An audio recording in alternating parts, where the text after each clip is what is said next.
Hey everybody, welcome back to another episode of Elev8. This week we've got a very special guest, Andy G. Glass. We got some of his work right here in person for you to look at. Also a bunch at each of our shops and on our website, so be sure to check that out. Before we get into this awesome interview, I want to jump over and talk to Steve real quick, see how his Friday's going. What up, y'all? I'm Steve, and I really want to say thanks a lot for joining this Elev8. I'm super excited this Friday because we're going to be talking with Andy G. This guy is a wizard when it comes to line work tubing. His colors that he chooses to build this stuff is phenomenal, and I truly love it. It's pure inspiration to me. The first time I seen his work, I was like, holy mackerel, give me some fish. Not really, but anyways, I love it. And I'm super excited that we get to pick his brain here in a little bit and see what inspires him and all that fun stuff. I also want to say we're launching our Simply Soluble CBD company, simplysoluble.cbd.com. It's a very, very great CBD. It's not just CBD. It's full spectrum, made from hemp oil, and it's super good. So it's made with Colorado local grown hemp, and it's really, really fire. Again, super excited here a little bit. Let's get ready for Andy G. And Chris, take it away, brother. Well, thanks, Steve. I really appreciate that. I'm super excited to talk to Andy G as well. And let's dive right in. Everybody, welcome Andy G at AndyG_Glass on Instagram. Thanks, Andy. Hey. Appreciate you joining us. How are you doing this evening? Good. Real good. Good. Working on anything cool I see in the studio? Yeah, just working on another order, just making some Sherlocks, actually. Probably similar to what you got on the table right there. Very nice. Yeah, we got a couple of Sherlocks right here. These will probably be available on our website by the time you guys see this video. So let's dive right in. How did you get started blowing glass? Honestly, just kind of stumbled into it. A bunch of high school friends. We used to buy some pipes from some guys in California, and after probably about a year went by of us buying a lot of pipes from the dude, he's like, "You guys should learn how to blow glass." So we started blowing glass, and kind of was all just kind of downhill from there, I guess. Was it were you self-taught? Yeah. No, I basically, the guy that we were buying the glass from in California ended up coming out and teaching 4 of us how to do it. Or he basically just kind of taught us how to pull points and do some inside out work. And that just kind of went there. Where was that you started? What was that? 1990. 1998 in Minneapolis. Cool. Very cool. Yeah. We talked to Minnesota glassblower. Who did we talk to? Micro's workshop. He's out there in Minnesota. He's actually in Wisconsin. I think he's in Milwaukee, outside of somewhere. But totally cool. All right. So you said you started in 1998. What was it like starting back then with a basically completely underground glass scene? Yeah, it was different. There certainly wasn't a lot of color, and it was a lot of fuming work. And yeah, there wasn't the internet, so things were different. You know, you had to do it all on your own pretty much, or know somebody that give you a few pointers here and there. But people were pretty tight-lipped back then. Like, they didn't say, there wasn't like it is nowadays. That is for sure. Yeah, definitely. Yeah, the exchange of information nowadays is pretty amazing. It's awesome. It is awesome. So what sort of items did you start with when you began blowing glass? Oh man, it was just making like little chillums and little spoons, and trying to make your way up to putting together little hammers and little bubblers and things like that. And then once I discovered the line work, then it was just kind of all downhill from there. Just like I fell in love with doing all the wig-wag stuff, and I went there. Yeah. Nice. Did you have a mentor at all early in your career? Well, I mean, in the beginning, it was really just like the guy who had taught me, because I hadn't seen anything else. Wasn't until probably like 2000 when I finally got on the interweb and started seeing what other people were doing out west, and was just blown away. And out east too, I should say. Yeah, that really changed everything. once I started seeing Jason, Marcel, Scott Deppe, just everybody, everybody. Definitely. What or who originally inspired you to try doing the line work? Really, the guy that taught me. I mean, he was. I guess I should say Brian Padilla probably more. Those were the first like intricate spiral pieces that were sectioned together that I had seen. That I was like, that's awesome. To learn to do that. What was that you started seeing those? Was that about the same time? What was that? Was that about the same time around the year 2000 when you started getting into the line work? No, it was right off the go. It was like 99. Wow. It was right off the go. We would get a lot of Brian Padilla pieces and Bob Battram pieces. So like that's kind of the Sherlock thing. Like I fell in love with Sherlock's from Bob Battram stuff, all the cool drawing stuff that he would do. And then, Brian BP with all the line work and nitro. And I fell in love with it. I was like, this is awesome. Get down with it. Very cool. Why did you decide to stick with the line work? Because I mean, we have these amazing pieces right here in front of us, and I'm sure you've progressed. I went back and forth. I kind of went back and forth. I came out of the line work stuff for a while and did some solid work stuff for a while. Got into honeycombing and stuff for a minute. And then I don't know, it always just kind of came back to line work. I don't know. Something about stacking up reversals and I don't know, it's fun. Do you pull all your own color for these? I do, yeah. And that's the other part of the fun part too, is making the color combos and figuring out how you're going to put it all together, I would definitely say a signature for me that helps me recognize your work is the just amazing fades of color. You've got a really good eye for choosing what colors to stack. Thank you. Yeah, I definitely just took with just years of goofing around and making weird different patterns. Then you figure out what really works, and what looks good together. Yeah, absolutely. Have you been pulling all of your own colors since the beginning? Yeah. It started out by, drawing stringers inside of funnels and then graduated to drawing on the outside of tubing and layering clear over that to now the beloved sticks or vac stack, I should say, I guess the stick stack was something too. Yeah, absolutely. That's what we do here at our studio. We use a lathe and we stack them all up with the two different size tubings. Do you use a lathe at all? Yep. Or is it all hand spot? No, I got a lathe right over there. I don't know. Oh, there it is right there. But yeah, definitely got a lathe. Got one about 6 years ago or something. I don't know. After about 2 years of working with 75 mil tubing by hand, I had to get a lathe. Yeah, you had the Hulk forearms going, and you're like, maybe. Rollers help out tubing. You have some bench rollers that can make it a little bit more doable with the big tubing. Yeah, definitely. I don't pull color myself. It seems like a lathe would be an extremely helpful tool. Yeah, it's key. It definitely takes all the work off of your body. That's for sure. So, can you tell me a little bit more about like what it was like learning to blow pipes in an era where everything was so like lock and key and like there's the Operation Pipe Dreams and all of that, and especially in a state where legality. Yeah, right.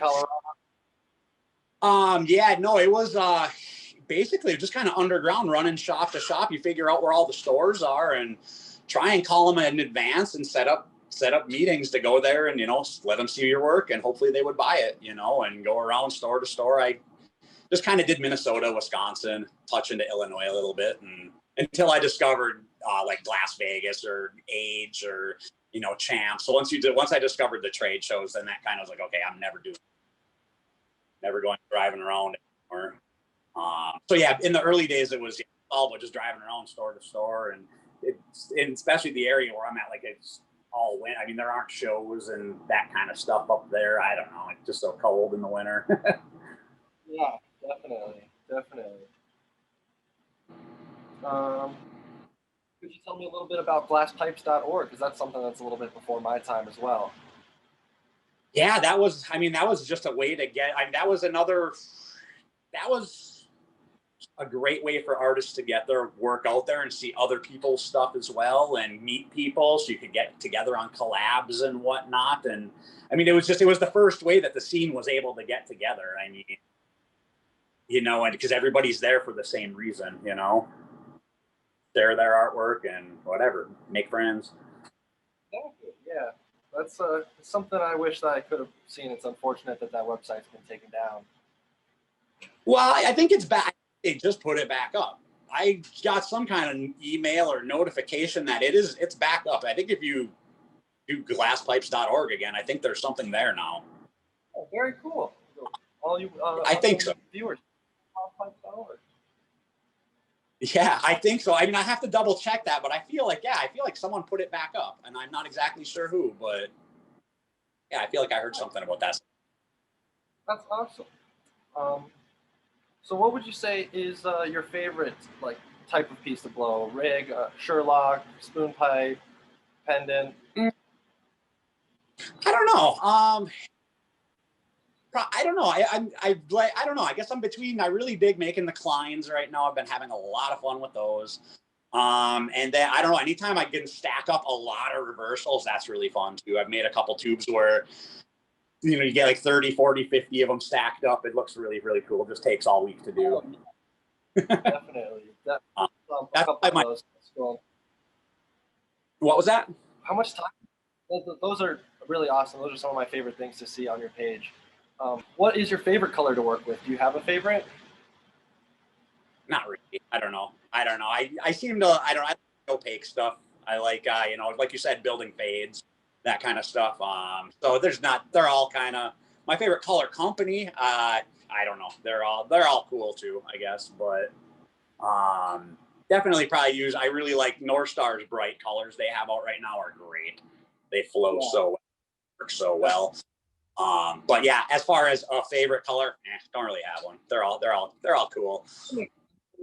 You're stacking up multiple colors together, so it kind of makes sense you would have one. Right. It's all about building fades, and that's really where it comes into like working with all the color companies. And you can build some great fades. Then you get all the different color color spectrums, if you will. Absolutely, all those different shades. Do you have any color that you won't use at all? Yeah, there's a couple of them for sure. There's definitely some greens that will crack on you at some point. They'll work great for a while, and then eventually you'll pull a color tube down and you'll look and it'll just be spider checked down the entire tube, and you're like, oh, that sucks. There's two garbage. So yes, there's definitely some greens that I don't play with that they definitely have wrecked my day a couple of times. That makes sense. That's a common answer that I've gotten to that question. Right. Unobtainium are probably the two most common answers. Well, I didn't hear what you said there a second ago. Oh man, it's breaking up. Unobtainium? Oh yeah. Oh dude, yeah. I have a drawer full of that stuff. I don't play with it. I don't know. It's been sitting there for probably 10 years almost. That's fun. I definitely had a couple bad run-ins with that stuff as well. What is the most difficult piece you've attempted? Is it like those Kleins, or is it one of those pieces with 30 different sections stacked together? Yeah, or something else? I guess when you put it all together, I guess. I don't know.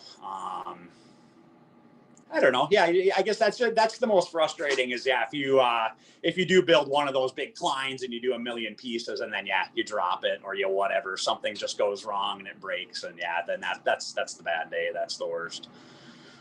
That's the only bummer of working this way is it takes you all week to build the pattern, and then if something goes wrong in the building of the piece, then wow, there's your week is gone. Yeah, because you would say that these pieces are mostly prep work, right? So most of your time goes into it. Oh, you're jumping around a little bit. Hey. Oh, I'm sorry. No, it's all right. I'll repeat the question. The connection, I'm assuming. No, it's not your fault. Would you say that most of the time in these pieces goes into prep work? Yeah, well, the line tubing doesn't take that long to pull, but yeah, you build the sections, and then once I get everything together, especially like those the 30 and 40 section tubes, I'll stack all the sections and then build the piece. So I have all the stuff together, I have all the wigwags together when I'm ready to start building everything. Usually do it in like sections of 8 or 10 of them or something like that. Very cool.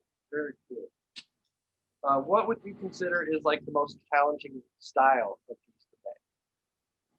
Say that again. What would you consider to be the most challenging style of piece to make, like shifting wise or construction?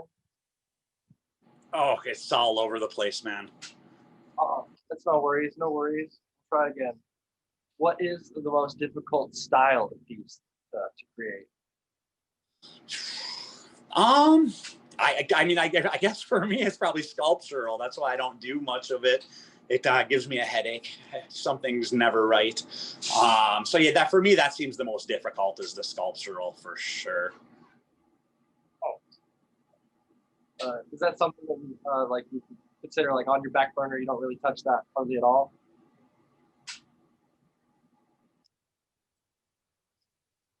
Oh, hang on, you're gonna have to ask it again. It keeps freezing up. Oh no, I'm sorry.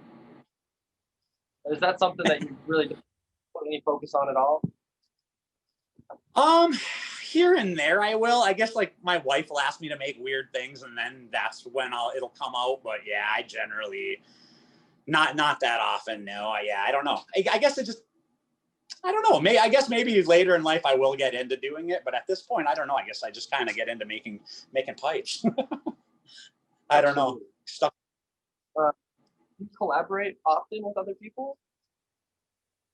Um, it kind of here and there, yeah. It kind of comes back and forth. I haven't in a minute, no. Um, yeah, I guess I just haven't, especially with all the COVID stuff, I haven't been getting around at all. But before that, too, it was life with kids and stuff. I don't always get to hit the road and go meet people. And I'm such a small studio, it's hard to have people come here. But I do every once in a while get out there and do a few. But yeah, not as much as I'd like to. Very cool. So you had mentioned earlier trade shows and how that was a big shift in your career as far as going from shop to shop to being able to go to a trade show and sell to multiple shops there. What would you say is your favorite trade show? Oh, right now, Las Vegas for sure. Oh, I'm loving it. It's just kind of reminds me of how age used to be way back. When I guess I shouldn't say way back because I didn't start doing age until like 2011, and I did it for a few years in there, and then a couple of years off, and then went back to Las Vegas.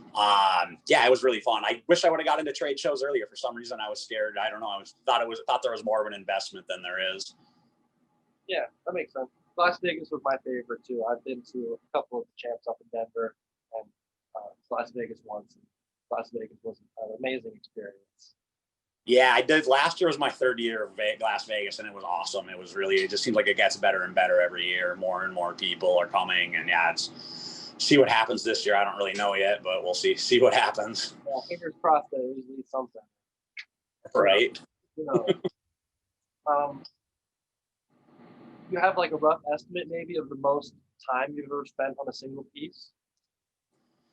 Probably, I don't know. Probably like 2 or 3 years ago, I made a wig wag tube that I put 60 sections into, and that took me over a week to make. That was probably the longest I had ever gone into one piece, I guess. That's amazing. That's Thank amazing. you. Yeah, it was fun. I wish I had more time. I should play around like that more often because that's really how that started. Was I just goofing around? Yeah, absolutely. I'm in the goofing around stage of class one. Very much Right. still a beginner, still learning. Um, do you smoke weed yourself at all? God, yes. What's your preferred way? I guess I'm pretty simple. I'm either a Sherlock or a Pinchy kind of guy usually. Nice. Nice. Do you smoke out of your own pieces? Oh, of course. Yeah, I don't know. Yeah, I just whip together cheap things that I can use and throw, I guess. I do certainly use other people's pieces too. But most of the stuff I get from other people kind of just sits in the cabinet. I don't really. It's every once in a while I'll grab someone's and smoke out of it, but usually those are more they sit in the cabinet, and a little showcase. What sort of things of your work do you keep nowadays? Do you keep the blemished or second quality pieces? Oh, for sure. Or yeah. Sometimes I give them away too. I don't know, if a friend or whatever, wants a definitely easy way to get rid of them. But yeah, I definitely here and there I'll keep them, but usually they're gifts. Yeah, that makes sense. What is probably like the biggest change you've seen to the glass industry over the course of your career? Is there a single thing that you could think of? Mainly the amount of people, the amount of glass blowers, and just the amount of people that are into it. I don't know. It's awesome. It's cool. It's crazy. I guess I don't know if I would have ever saw this coming, to be honest with you. I mean, I guess why wouldn't you? But yeah, it's crazy. You go to the trade shows and there's 1,000 vendors there. It's like, wow. Yeah, it's like there's more people like me. Right. Well, yeah, it really starts to feel that way when you're up secluded in the middle of nowhere, living in I don't know, either northern Minnesota or Wisconsin. Yeah, it's sure what was that? I'm sure there's not a whole lot of people kind of like us that are up there. No, yeah, definitely. I kind of hide out a little bit. Of course, right. Of course. Have you ever competed at any of those trade shows like Champs or anything like that? Yeah, I was in the first Champs Flame Off in 2010, and yeah, it's just not my speed. I'm a little slower than that. Yeah, but it was fun. The pressure and it was cool. I got to meet people. That was the first trade show that I went to, so that's what kind of opened my eyes to that I should start, doing these shows. I should start getting a booth and do it. Like that was what kind of set me up. I used to work with a company named Everest, and they brought me out there to work in that first Flame Off, and yeah, it was fun. It was cool, but oh, gotta repeat it. All right. What sort of things can we look forward to the future for Andy G Glass? Well, hopefully more sculpture-y kind of stuff. I don't know. We'll see. I mean, kind of just fly by, whatever. Just whatever happens. Probably, definitely, of course, more wigwaggy work and stuff, and probably a lot more layery stuff. But yeah, I don't know. Hopefully, a little bit of sculptural stuff. I'll start playing with that a little bit. Hopefully. Definitely. So I'm glad you mentioned the layers. I completely forgot. What did you see the layers done by somebody else, and then inspired you to use it with your work, or did that? I think I definitely saw someone else do it first. I think the first layer stuff I saw was done by like JP from Toro, and probably early 2000s, like 2003-ish or something. And I was like, ooh, that's cool. And just kind of figured out how to do it and put my own spin on it or whatever, So yeah, I just kind of figured it out from there. And yeah, now it's really, I use it in a lot of my work nowadays. Yeah, it's amazing. It adds a literal whole new level, whole new layer to your work. Thank you. Very cool. One of my last questions I got here for you is, do you still find the same love and passion that you had when you started? Oh, for sure, dude. I love every day, man. It's awesome. Like I couldn't imagine doing anything but, I don't know. There's the love and passion is there for sure. Yeah, I couldn't imagine doing anything else. Like I wouldn't even know. I wouldn't even know what I would do. Become a fisherman or something. Nice. Yeah, that's a common profession up there. Well, I really appreciate you joining with us today. Is there anything else that you'd like to add or talk about? I don't know. Yeah, you guys are awesome. Honestly, I really appreciate what you do. The support you give me and whatnot. It's great. Love it. Oh, appreciate you making this amazing work. Oh, did I cut out again? Freeze? Oh no, did I freeze up? Yeah, you froze up that was probably the longest one yet. No, well, we're almost done. That's all right. I said we appreciate you making this amazing work for us. I mean, well, not for us, but making this amazing work that we can sell for you. No. So for everybody that's watching, these pieces plus a whole lot more are available at both of our shops and on our website. Thanks again, Andy. I really appreciate it, man. Awesome. Thanks, man. Well, you have a great one. Thank you. Yeah, you too, man. That was super fun. Another big thank you to Andy G for doing that awesome interview with us. Now we're going to jump over and hear from Elev8 Dolls. They're making some awesome moves right now. Randy here today. I just wanted to show you these awesome packaging we got today. They're so beautiful. We also got these awesome hoodies in. They're so what? And they always come with a surprise. These awesome hoodies. It's got the it's also on the back. You can get grinders and picks and everything at Elev8dolls.com. Hope y'all have a great day. again, that was super awesome. It's super cool to see all the progress that's going down with Elevate Dolls. And speaking of progress, Elevate Veterans is making some strides as well. So let's hear from them. Good evening, ladies and gentlemen. Thank you so much, Chris, for making room for us tonight on Elev8. What a wonderful glass blower. Oh my gosh, I love the art that's coming out of that studio. It's Teresa here, and this is John, and we're with Elevate Veterans. We're here today just to share a little bit more information and education and advocacy so that you can help support the mission of Elevate Veterans. So John, tell me, what was your biggest challenge when you got out as far as finding information? So I've always been kind of a go-getter, so I didn't have too much of issues, but I definitely can see where there were some hang-ups along my route.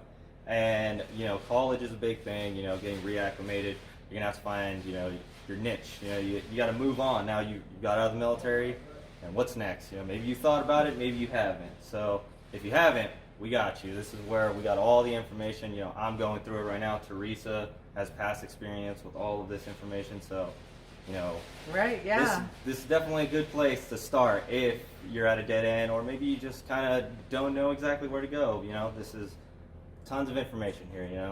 And so when I got out of the Army, I didn't go straight to school. I actually didn't start my college education until 2013, and I finished in 2016 with my bachelor. So I went through all that real short, and then went ahead and got my master's because I had not the post 9/11 GI Bill, but the GI Bill. Yeah, Montgomery. So I only Montgomery GI GI Bill, and I only had a certain amount of time to use it. So I went on to military.com, and I Googled, not Googled, hello, I just told you military.com, not Google. Military.com, and I did a search for colleges in my area, and at that point, I wanted to be a pastor, so I went to seminary. I found a Christian college in my town, and that's where I went. Military.com gave its reviews and all the information about it. So that was a good resource, a good trusting resource, because military.com will not promote a college or an organization that is not doing the right thing. And so that was my first step. And then once I got to the school, I realized I needed another website called eBenefits. Have you ever heard of eBenefits? Actually, I have, Teresa, and I have an account with eBenefits as well. Wonderful, Yeah. wonderful. Yeah, I believe that eBenefits is the most important account that veterans need as soon as they get out of the military. Make sure you're on the eBenefits government site. That's eBenefits. And then I believe it's .gov. It could be different. But right then and there, you're going to enter your information, and it's going to then take about 24 hours to populate your entire military career. You can get your DD-214, your letters for buying a house. You can find out what your rating is. You can apply for health care there. There's so many things. One of the things that I don't know if you knew, but if you are a veteran and you go to apply for a job anywhere, you have what's called points. So you actually would be looked at before another applicant, and that letter is also found on Elevate, not Elevate Veterans. However, it will be linked. Elevate Veterans will be linked to eBenefits, so you can find all this information there. Awesome, yeah. So what else? What else is there? What about your health care? Do you not go to the VA? No, I do. I'm pausing. Blank. We got a timeout here. So John, how hard was it to figure out how to get proper health care when you got out of the Army? Wow, that's a good question, Teresa. So I was lucky because I found DAV pretty early on, and so they helped me file a claim with the VA. And when I got out, almost immediately my claim was approved, and so I was in the system like almost as soon as I got out. There are a bunch of extra steps you have to take at the end that they don't tell you once you are in the system. For example, if you didn't have any dental cleanings within the last 6 months that you served, and you still have your DD-214, it will show you on there that you didn't get a dental cleaning at the end, and you can take that to the VA, and they will provide you one last dental cleaning.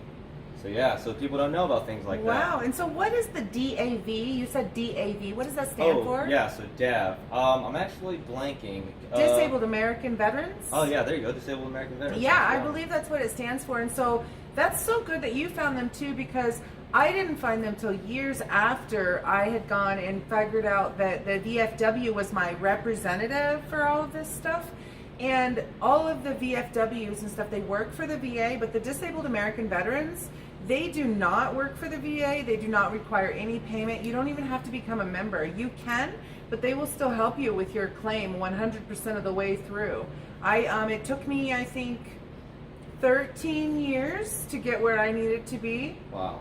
But yeah, but the last 4 years of that 13, I had the DAV. Before that, there was no DAV, but there was really no internet education out there either.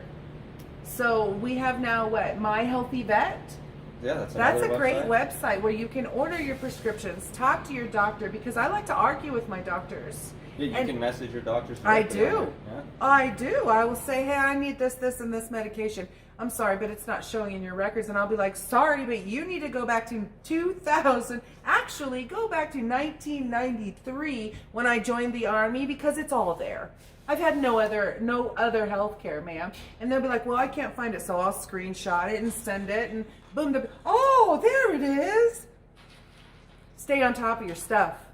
Yeah. Stay on top of your stuff. And the My Healthy Vet, I don't know if you knew this, but when you go to the doctor, after you leave, within 48 hours, that visit is uploaded into the computer. So the lung scan that I had a couple days ago showed up in my email before the doctor even got back to me. Wow. Right. So My Healthy Vet, keep up with your stuff. Yeah. That way you'll know what the doctors are saying and doing. Yep. Because it's important. They contacted me this year and told me 2 years ago that I had something wrong with me, but they never contacted me. It's all clear now. That itch. No, I'm just teasing. But anyway, we just want to say thank you so much for supporting us. Support the mission. Get education, information, and advocation at Elev8veterans.com. Elevate mind, body, and spirit. Well, that was super fun. Thanks to everybody for joining us for another awesome week of Elevated 8. Of course, a huge thank you to Andy G for joining us to talk about his amazing glass work and his career over the course of 20 plus years in this glass game, just killing it. Thanks for joining us again. We'll see you next week. Elevate mind, body, and spirit.